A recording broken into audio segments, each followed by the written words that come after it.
Sinulan ng umaga ay nagpaparamdam na nalalapit na ang panahon, Pasko na at kay saya. Sa mga batang may pangarap, ang banal na pangalan, sa langit may mga bituin, parang ngiti ng ating pangarap. Bombo kahit kanino, sa atin nagbibigay saya. Kahit gaano ang maibigay, ang tulong mo na may tunay. Bombo kahit kanino, nangangailangan ng tulong. Pamasko para sa iyo, ang aming lingkod.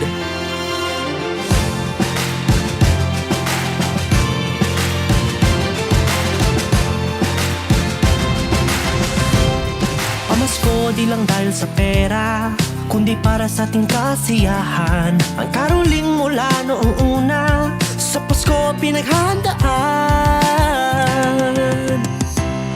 Gusto ng Star FM at Bombo, palakasin nating kultura. Kaya programa'y isinulong sa kapwa at pamayanan. Bombo, radyo, musika, nagpapatibay sa ating kultura. Di mag-aalinlangang ipakita ang talento sa musika. Bombo, radyo, musika, naghahatid ng saya. Tayo na't magsama-sama sa pamaskong musika.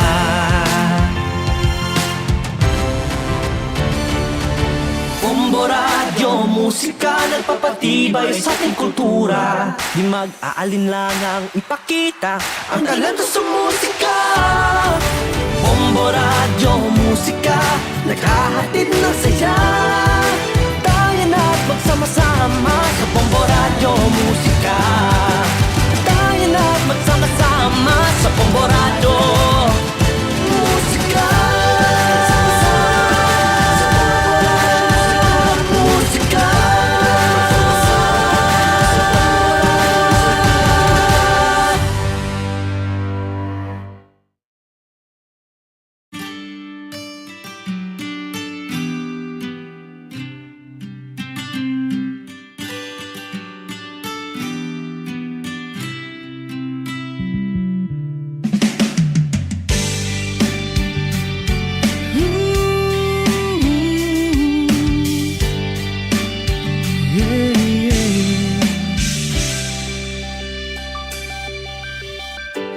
Pag pinagmamasdan ang iyong kagandahan, tuwang nararamdaman di mapantayan. Sa daming nanliligaw sa'yo, ako ang siyang napili mo. Sadyang pinagpalang magkaroon ng tulad mo. Oo, nasa'yo na ang lahat. Sa totoo lang, higit masasapat. Sige na, sige na, sige na. Oo na, wala nang iba pang papatibok ng puso ko, katulad ng ginagawa mo.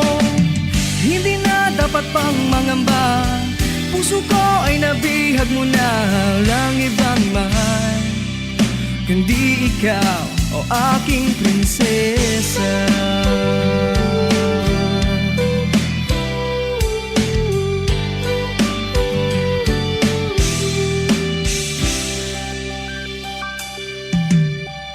Ano bang hahanapin pa? Complete package ka na.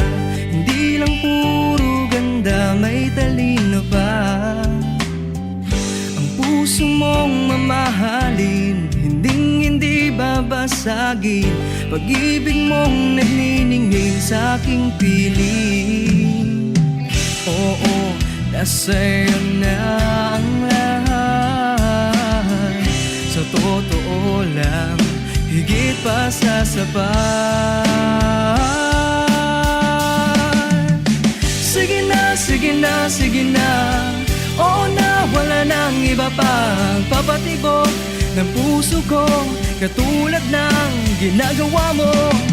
Hindi na dapat pang mangamba, Puso ko ay nabihag mo na, walang ibang mahal kundi ikaw, o aking prinsesa. Kung isa-isahin ang maganda sa'yo, baka di na matapos ang kanta na to. Sa ganda mo pa lang, madami na akong nasulat. Wag na yung iba, baka kasi sila magulat. Sa bawat tingin lalong gumaganda. Pumupuso ang mata pag nakikita ka. Para kang bulaklak na bawal kong pitasin. Para kang ulam na bawal kong papakin. Di ako marunong mag-rap, pero para sa'yo ako'y magpapanggap. Di kaya mag-double time o kaya mag-triple time. Sa'yo lang buo kong time, sa iba wala nang time. Sige na, sige na, sige na. Oo na, wala nang iba pang papatibok ng puso ko, katulad ng ginagawa mo. Hindi na dapat pang mangamba. Puso ko ay nabihag mo na, walang ibang mahal kundi ikaw, o aking prinsesa. Sige na, sige na, sige na. Oo na, wala nang iba pa prinsesa. Puso ko, katulad ng ginagawa mo. Prinsesa. Puso ko ay nabihag mo na, walang ibang mahal kundi ikaw, o aking prinsesa.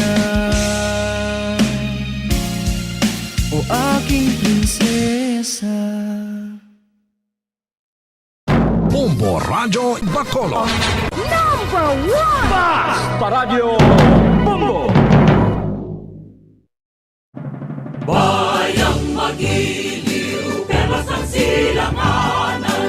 Alam ng puso, sa titik mo'y buhay. Lupang hinirang, duyan ka ng magiting. Sa manlulupit, di ka masisingil. Sa dagat at bundok, sa simoy at sa langit mong baghaw. May nilang ang tula at awit sa paglayang minamahal. Ang kisap ng watawat mo'y tagumpay na nagdidikdik. Ang bituin at araw niya kailan pa may magdidilim. Lupa ng araw ng walo aming pagsikta. Buhay ay langit sa likod. Aming ligaya na pag may mga atin.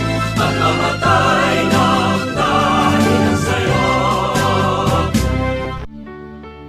Morning is fast approaching. Let us awaken to the dawn of the new day with God as our constant guide.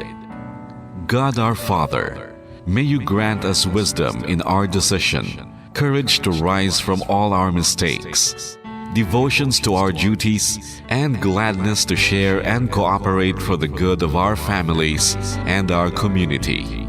May you spark in us a love for the truth and respect for one another. May you preserve us from false pride, unselfishness, and help us to live in peace with one another as brothers. Amen. Good morning. This is radio station DYWB, now signing on. DYWB is a commercial radio station owned and operated by the People's Broadcasting Service Incorporated. as authorized by the National Telecommunications Commission. DYWB operates daily from 4 o'clock in the morning to 11 o'clock in the evening on 630 kilohertz with a power of 10,000 watts. DYWB is broadcasting from Bacolod City, Republic of the Philippines. DYWB is maintained and operated by the following personnel, duly licensed by the National Telecommunications Commission. First-class radio telephone operators. Joselito Pagayon, Chief Technician with license number 94-1PVI-12314.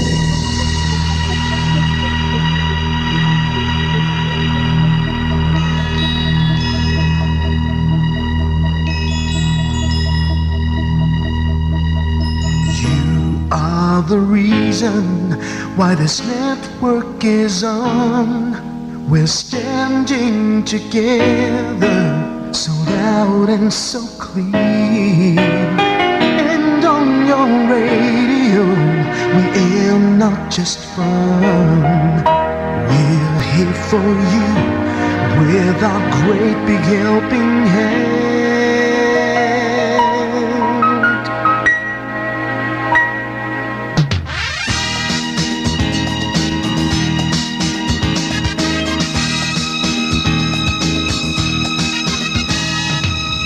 Are the reason why this network is on. We're standing together so loud and so clear. And on your radio we air not just fun. We're here for you with our great big helping hand. We have the power to tell the truth without fear, with favor to no one. We stand as one. Turn on your radio and stay where you are. Listen to the Bombo and we'll take you near or far. We are here to speak the truth and let you know we are here for anyone who needs a helping hand. We are here to find the way to freedom and peace, justice for all, make this world a better place. We are the CBS, the NBN, the PBS, Bombo Radio Philippines. We listen to the voices with no acts of arrogance, with candor and politeness. We are pledged to everyone. We dedicate ourselves, our fortunes, our lives.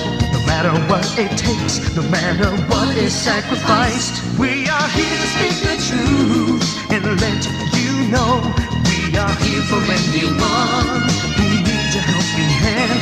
We are here to find the way to freedom and peace, justice for all, make this world a better place. We are the CBS, the NBN, the PBS, Bombo Radio Philippines. Bombo Radio is here for you to let you know what's new.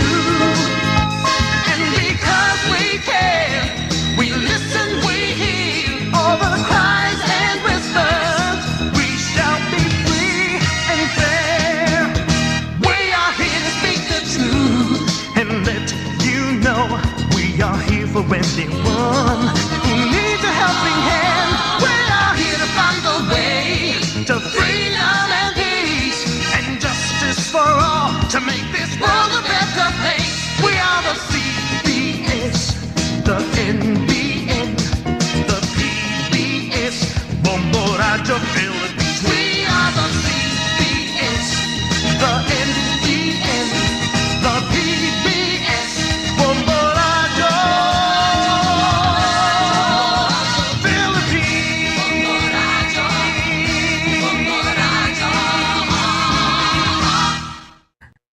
Bombo Radio Bacolod. Number one! Basta Radio Bombo.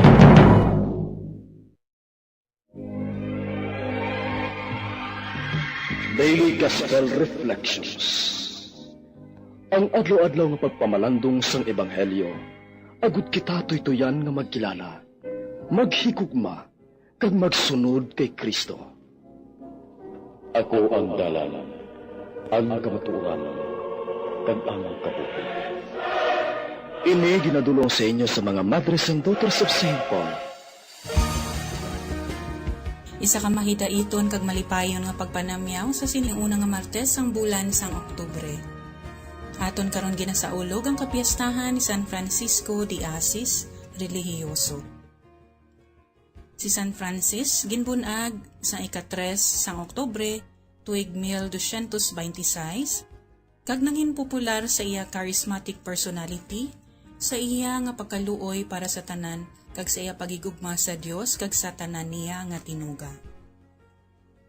Gintalikdan niya ang kalibutan kag nagtukod sang religious order nga gintawag nga Order of Friars Minor. Kasunod sini amo ang pagtukod man niya sang Four Clares kag ang Third Order. Sa ika-14 sang Setyembre tuig 1224 nakabaton siya sang stigmata. Siya ginkanonize 2 ka tuig pagkatapos sang iya kamatayon. Si San Francis ginakilala bilang patron sang mga ecologist kag sang Italia. Ang alagad sang Dios nga si Francisco nagbiya sang iya panimalay, nagsikway sang iya palanublion, nanginimol kag makaluluoy, apang ang Ginoo nagtatap sa iya. Mga muyo kita.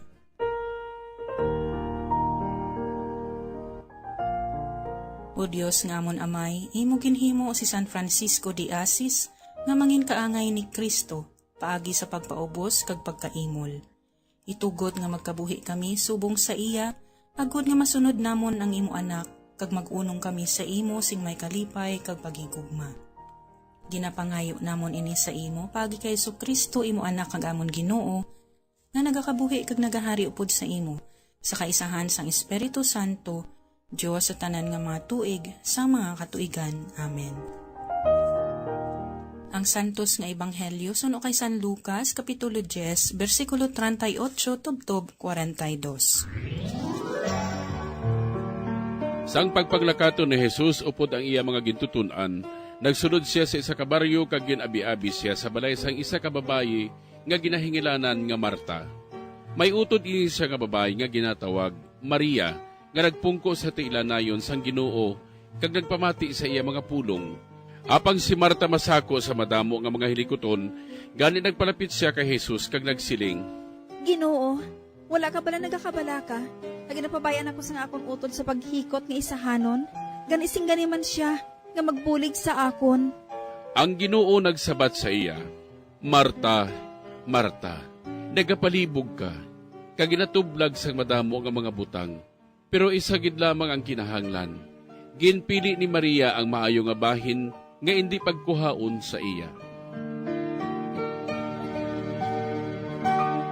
Para sa madalong pagid nga paghangop nanungod sa aton ebanghelyo sa sininga aga, pamatian naton si Sister Febe Lacsi, FMA, Daughter of Mary, Help of Christians. Maayong aga, kag welcome sa aton programa, Sister Febe. Mayong aga, Sister Ninya, kag sa tanan nga nagapalamati sa sining nga radyo. Sa ini nga ebanghelyo, ginatagan ni Jesus ang importansya, hindi lang ang pamangkot kung sino ang aton kapareho, kundi paano kita mangin maayo nga kapareho sa aton isigkatawo. Sino bala ang akon kapareho? Isa ka pamangkot sa ebanghelyo, nga kundiin makita naton ang simple nga sabat sang aton Ginoo, nga nagapakita kung ano siya kamaayo nga manunudlo sa pamaagi sang isa ka istorya sang maayo nga Samaryahanon. Tatlo ka klase nga tawo ang iya ginpresenta sa sini nga istorya. Una, ang pari nga pagkakita niya sa tawo nga nagahamyang naglikaw siya sa pihak. Ikaduwa, ang isa ka Levita nga pagkakita niya sang tao, naglikaw man siya, kag nag-agi lang. Ang ulihi nga Samaryahanon, nga pagkakita niya sa tao, nga ginbakol, naluoy siya, kag iya ginhatag ang tanan nga masarangan niya nga pagbulig. Una, ginpalapitan niya, ginbulong, ginbutangan niya sang lana, kag bino ang iya nga pilas, kag ginbugkusan, ginpasakay niya siya sa iya ginasakyan nga sapat, kag gindala sa isa kadalayunan. Ginatipan pagid niya, kag madason nga adlaw, ginhatagan niya sang kwarta ang tag-iya sang dalayunan, kag nagsiling. At tipanon mo siya, kag kun kulangon pa ang akon ginhatag sa imo, dugangan ko ina sa akon pagbalik diri. Ang ehemplo sang Samaryahanon, amo ang gusto ni Jesus nga matun-an naton. Ang ehemplo kung paano kita magabulig sa aton isigkatawo o kapareho. Pagbulig nga dapat takos kag maalwan sa aton tagipusoon. Amo ini ang ginatawag nga radical love. Ano ang radical love? O radikal nga paghigugma? Ang radical love o paghigugma, wala nagaisip, wala nagahatag sang kondisyon, kag wala nagahulat sang balos. Ang Ebanghelyo nagatudlo sa aton sang pinakamataas nga tanda nga pagigugma. Amo ini ang pagigugma aginhatag sang Samaryahanon, ang radical love o pagigugma. Kag amo man ini ang pagigugma ang ginatudlo sa aton ni Jesus nga aton pagasundon. Radical nga pagigugma, mabudlay pero posible. Mabudlay pero dumdumon naton kung ano ang aton mabaton nga baylo o premyo kung aton tinguhaan, ipakita ang radikal nga pagigugma sa aton kapareho o isig katao. Wala iban kundi ang langit. Mag-ampo kita. Ginoong Hesukristo, ikaw ang nagpakita sa amon sang radikal nga paghigugma. Hatagi kami sang grasya nga matun-an kay ikabuhi namon ang radikal nga pagigugma. Amen. Madamo gid nga salamat Sister Phoebe sa imo kaalwan sa pagpaambit sa amon diri sa amon sa kahanginan sa imo tiyempo kag sang bunga sang imo nga pagpangamuyo. Hasta sa madason nga Martes, Sister Phoebe. Para sa mga gusto makig-angot sa mga madre sang Daughters of Mary, Help of Christians, yari ang ila address. St. Mary Mazzarello Ladies Residence, number 13 Lasal Avenue, Bacolod City. Pwede man kamo makig-angot sa ila nga FB page, Salesian Sisters of Don Bosco, Philippines, Papua New Guinea. O kung mag-text sa cellphone number 0995-2727-110.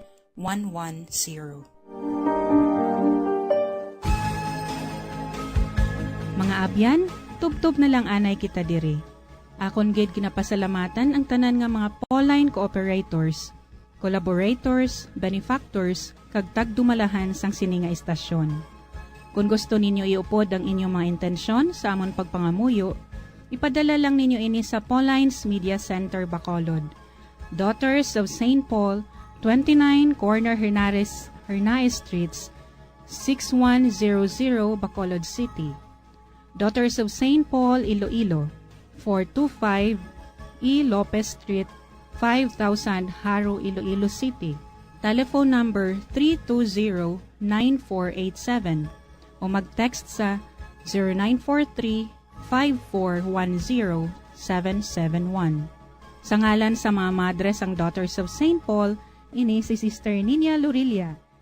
Kabay nga ang paghidait ni Kristo nga amo ang dalan, kamatuuran kag kabuhi, magpabilin sa inyo tanan.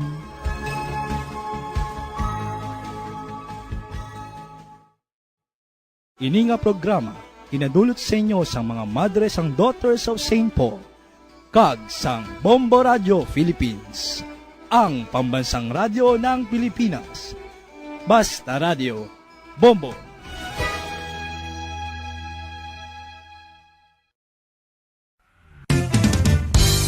Kung ang ampang basketball amo ang mas ginakakunyagan naton nga mga Pilipino, apang salos